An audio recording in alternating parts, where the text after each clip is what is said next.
নমস্কার বন্ধুরা, আজ আমি ফেলে দেওয়া জিনিস দিয়ে একটা দারুণ স্বাদের রেসিপি শেয়ার করছি। সেটা হলো মুচমুচে আলুর খোসার বড়া।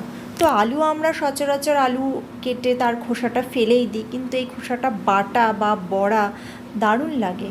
তো সেই বড়া করার জন্য আমি আলুর খোসা খুব ভালোভাবে পরিষ্কার করে ধুয়ে জল ঝরিয়ে রেখে দিয়েছি। আর মুসুর ডাল চাল আমি ভিজিয়ে রেখেছিলাম প্রায় 2 ঘন্টা। এটা ঘরে খাওয়া সেদ্ধ চালই, আতপ চাল নয় কিন্তু।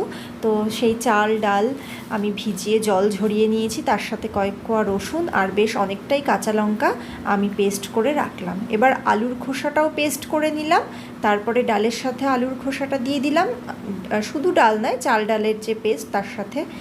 আর এর মধ্যে দেব স্বাদ মতো লবণ, একটু চিনি, কিছুটা হলুদ গুঁড়ো,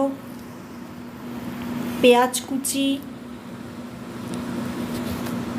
এবার সব কিছু খুব ভালোভাবে মেখে নেব। তো আমি খুব ভালোভাবে মেখে নিয়েছি। এবার বড়াগুলো ভাজার জন্য আমি কড়াইতে তেল গরম করে নিয়েছি। আমার তেল গরমও হয়ে গেছে, আমি সাদা তেলে বড়াটা ভাজছি। এইবার বড়ার যে মিশ্রণটা আমি রেডি করেছিলাম সেটা আমি বড়ার আকারে ভেজে নেব।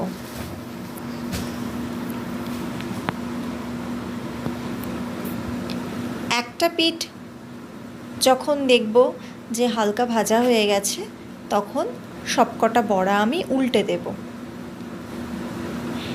এইভাবে উল্টে পাল্টে বড়াগুলোকে একদম লাল লাল করে ভেজে নিতে হবে, একটু কড়াভাবে। আর বড়া ভাজার সময় গ্যাসটাকে কিন্তু প্রথমে সিমে করে বেশ অনেকক্ষণ ভাজতে হবে, তারপরে কালার এলে তারপরে বাড়িয়ে দিয়ে একটুখানি ভেজে নেব, নাহলে কিন্তু বড়া কাঁচা থেকে যাবে, আবার মুচমুচেও হবে না।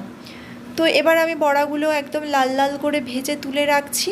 তো এইভাবে বড়া বানিয়ে খেয়ে দেখবেন, সত্যিই বড়াটা খুবই টেস্টি হয়। এটা ভাতের সাথে, ডাল হলে তার সাথে দারুণ জমে যায়, বা সন্ধেবেলাও খাওয়া যেতে পারে স্ন্যাক্স হিসেবে।